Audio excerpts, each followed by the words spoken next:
Hey guys, welcome to How to Solution, and in this video we're going to show you guys if your Instagram notes is not working. So at first what you have to do is long press on Instagram and then go to app info. From there force stop the app and then go to storage usage, clear the cache, clear the data.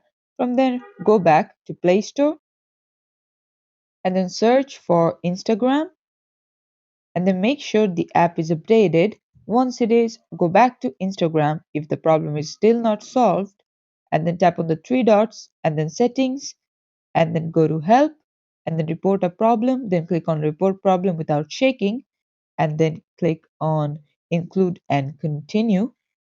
From there it will ask you what happened, what is the issue. So you have to say, hey Instagram, I am not getting the note feature yet, although my app is updated. Please fix this and give me the note feature and then press on send. After 24 hours, your account will be reviewed and you'll get the option. This is it for the video. Thanks for watching. Please leave a like and subscribe for more tutorials like this. And until then, take care.